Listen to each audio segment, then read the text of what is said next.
I'm Warren Sprouse. This is the Bible Forum, February 12, 2017. We're here again, looking at what has occurred this week. What in the world happened this week that would be of any interest to Christians? Well, there was a study done recently, a survey of 10 European countries. This was carried out by the Royal Institute of International Affairs.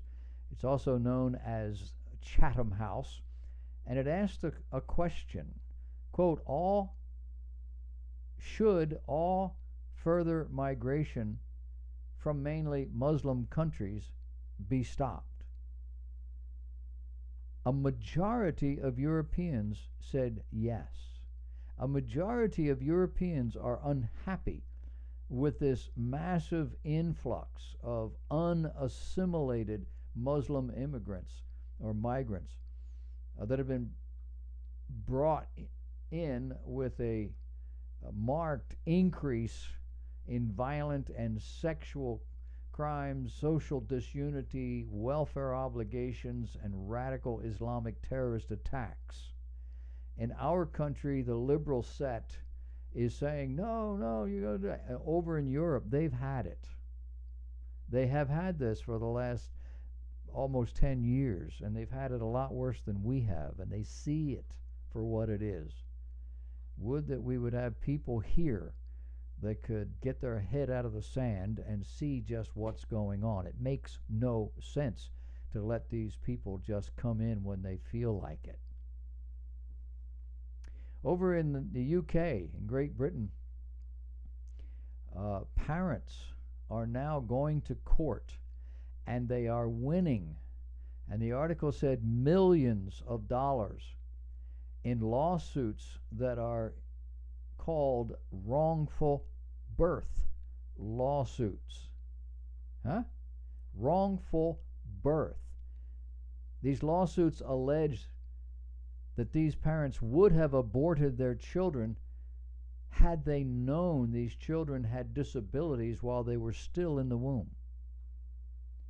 A publication called the Daily Wire reports that couples filing the lawsuits were awarded $87 million of taxpayer money when the High Court judge ruled that doctors had been negligent in these cases. One of the couples has a daughter who's now 8 years old, who was born with microcephaly. I don't even know how to pronounce it. Microcephaly. Maybe I misspelled it. Has to do with water on the brain, I think. The mother claims she now deeply loves her daughter, says she would have aborted her, however, if doctors had told her that her daughter's condition was like this serious before she was born. Did you get that? She loves her daughter now, wouldn't want to send her back, but at the time she would have killed her. The mother had undergone 10 ultrasounds during the course of her pregnancy, but 2 doctors were found to have failed in their responsibility in regard to at least 2 of those ultrasounds. The Daily Wire columnist calls the existence of these wrongful birth cases modern-day eugenics. Yeah. Pro-life organizations have condemned the court ruling. No surprise there. They said, who in a civilized society would dare to say a person with a disability, you should not have been born? Well, these folks that are pushing for abortion on demand would say just that. Wrongful birth. It's a horrifying term. It gravely offends the whole concept of birthing, babies, life, everything that societies hold dear. But for many people, it's just the opposite. What is wrong with us? Do you know Betsy DeVos? You've been watching the news. She just got approved to be the Secretary of Education in the Trump administration. She visited a school on Friday, and if you saw the pictures, it was pretty spooky, scary. Her security team had to get her out of there as quickly and as safely as possible with all decorum because of the mobs that had gathered to scream, to chant, to tie themselves to objects, to grab hold of the handles on the car and not let go of the car that these people were riding in and so forth, to threaten, generally, her well-being. Reports later, a few days later, said, oh, don't tell anybody, but she did get in. They just went around to a door nobody knew existed, I guess. Nobody was watching. They got in the back way, and that's it. Education in America has changed so drastically in the last 100 years that you now have a person who has authority over the education, the state education system, saying, I want to fix it, I want to make it better. And you have a large percentage of Americans saying, no, no, don't touch it. They don't think that she's going to make it better. They think she's going to make it worse. Do you know what some of these liberals are doing? They are so upset. They are threatening to homeschool their children. That tells you how out of touch they are with the whole debate. We believe, I believe DeVos believes, based on her history, that the problem is the state school, that it has been taken over by the liberal wing. It's been corrupted in many ways, and we need to get our kids out of there. The progressives say, oh no, this is exactly what we want. But if you people come in and you start fixing it so that children can actually read, write, sign their name, count, subtract, add, multiply, and be effective at this, we're going to show you, we're going to take our children out of that school and we're going to teach them at home. The most important issues, and there are tremendous social and cultural issues in our school systems that need to be addressed, but the most important issue is curriculum. And we've talked about curriculum over the years, but if you compare what we've got today with what was going on 100 years ago, there's just no positive comparison whatever. The reading selections are easier. They reflect a diminished view of history. New math? Nobody can do that. It is dumb. It's stupid. It is a complicated process to get to a simple answer. And I think it's so that parents can't teach their children. Other drastic changes have come in the area of school staffing. According to a study by University of Michigan Flint professor Mark Perry, he says American schools have seen a 22% increase in student enrollment since 1980. But the increase in students is nothing, he says, compared to the increase in the staff. During that same time period, the public school staff increased by 50%. Now you might think that kind of an increase is good. We have more people. More staff means more teachers helping our children. But this was not more teachers. Unfortunately, instructional teaching staff is not where the biggest growth occurred. The largest increase came in school district administrative staffing. It grew by 88%. And don't forget the psychologists and others who were the social architects. Secretary DeVos wants to change all of that. She wants to change it for the better. She wants schools to be efficient and to be safe. Stop having to put metal detectors at the door and lock all the other doors and have guards with pistols on their hips when your kids are going to school. She wants schools in America to actually teach their children, to prepare them for the future. The liberal, progressive Democrats They're not interested in this kind of thing. They want her to go away. What they understand is that she is more mainstream than they on education policy and curriculum. And if the liberals lose their grip on education, they lose their grip on the minds of our children. If they lose the grip on the minds of our children, eventually they become taxpayers, and they lose grip on taxpayers, and they'll lose grip on the party, and the political coalition will all come unglued. That's why they fought DeVos more than they have fought any other cabinet position. There's a shocking new poll that included over 1,000 adults taken February 1st and 2nd. A poll conducted by CBS asked questions about the various religions in America, whether or not these people thought the religions encouraged violence. I know. You know how this is going to come out. They broke this down, the results anyway, between Democrats and Republicans. Almost 7 out of 10 Democrats believe that Christianity, Mormonism, Judaism, Buddhism, and Islam are equally capable of encouraging violence against those of other persuasions. Yeah. All the violence visited upon America and the world by Islamists over the last 17 years didn't faze these people. Only 1 out of 7 Democrats believe that Islam is more violent than other religions. 1 in 10 Democrats believe that Islam is less violent than other religions. On the other side, 63% of Republicans view Islam as aggressive compared to all those other religions, and only 2% see Islam as more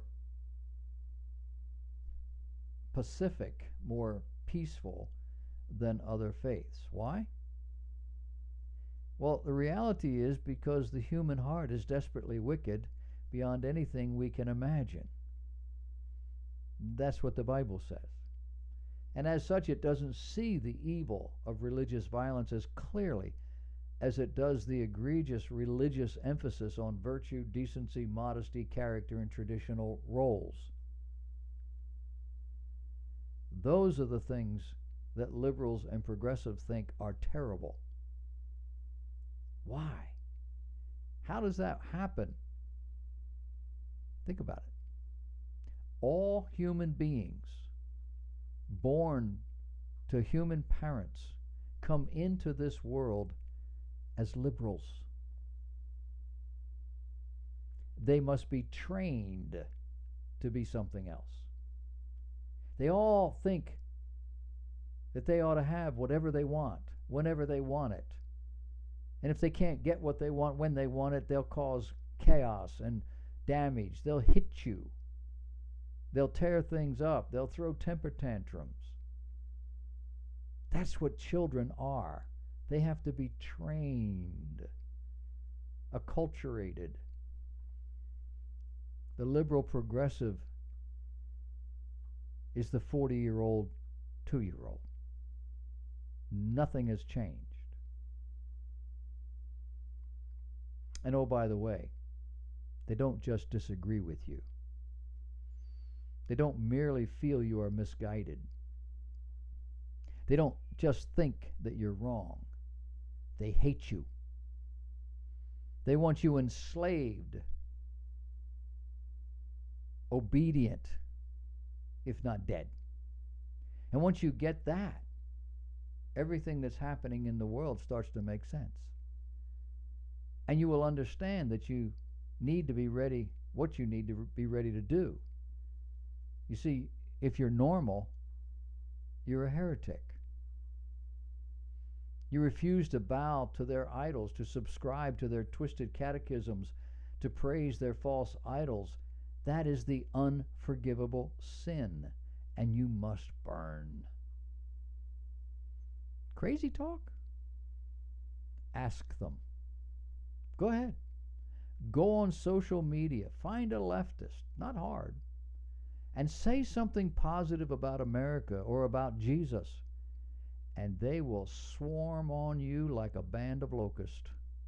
They will tell you that Christians are idiots, that veterans are scum, that normals are subhumans whose role is to labor as serfs to subsidize the progressive elite and its clients, that you should die to make way for new progressive men and women. Some of them not sure about the men and the women. You might just become a new progressive other. Know when they call Donald Trump illegitimate, what they are really saying is that their desire is to govern themselves. Any desire for other people to govern is illegitimate. Their beef isn't with Donald. Their beef is with you. Normal people who dare to rise up and demand their right to participate in the rule of this country and this culture. They hate you because by defying them, you have prevented them from living up to the dictates of their false religion. Our rebelliousness has denied them the state of grace they seek, exercising their divine right to dictate every aspect of their puny lives. Their sick faith gives meaning to these secular weirdos, giving them something that fills their empty lives with messianic fervor to go out and conquer and convert the heathens. And who are these heathens?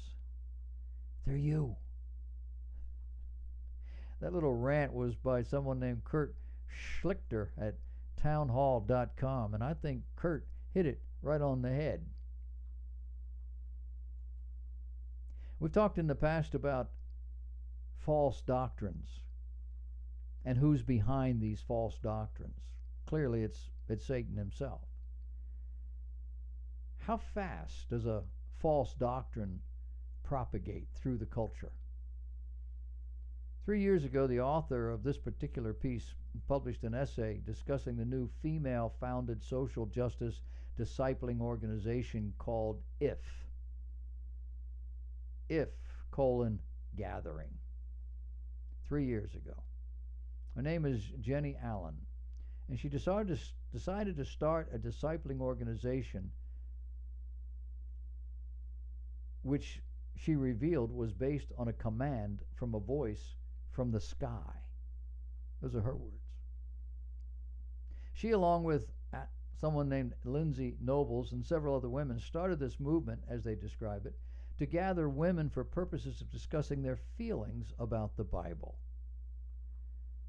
This is accomplished outside the auspices of the local church. Several participating IF leaders admit they actually abandoned their own ongoing church ministries to form this non-church organization and focus on the global movement they hope to incite.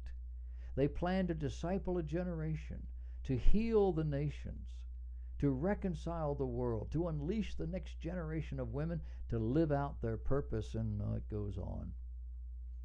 IF was born from a direct revelation given by a voice in the sky in 2007. Where is it today? The first IF gathering was held February 2014. That's about 3 years ago. Since that time, this organization has literally exploded. You never heard of it. But it's out there. They have posted online a map of the United States showing where their groups are meeting. The map showed IF gatherings 3 years ago when it began, and now today. And it has just moved like a blanket across this country. By 2017, the gathering's teachings have spread worldwide, from Paraguay to Nova Scotia, Rwanda, Thailand, Australia, Denmark. There are IF locals almost everywhere. The Apostle Paul, writing in the Scriptures, 2 Timothy 2, said, that these false teachings are like a gangrene. Gangrene is a fast-spreading condition that occurs when healthy body tissue dies because the disease obstructs blood to it. That is an apt metaphor for a healthy body, the church, getting its lifeblood from Jesus and having that obstructed and ultimately infected by false teaching. He told us to study, be intent and purposeful, to show yourself approved unto God. How? As a workman that needeth not to be ashamed. A workman in what? In rightly dividing the word of truth. In the process, shun profane and vain babblings. They will only increase to more ungodliness. Their word will eat as a canker. Do you see the progression? Irreverent babble leading people into more and more ungodliness. The talk spreading like gangrene, the gangrene infecting even healthy tissue. They have conferences now all over the world in just a very short period of time. A positive biblical concept ministry, something that is constructive to society and to individuals, you could languish in the shadows for generations and nobody would know your name.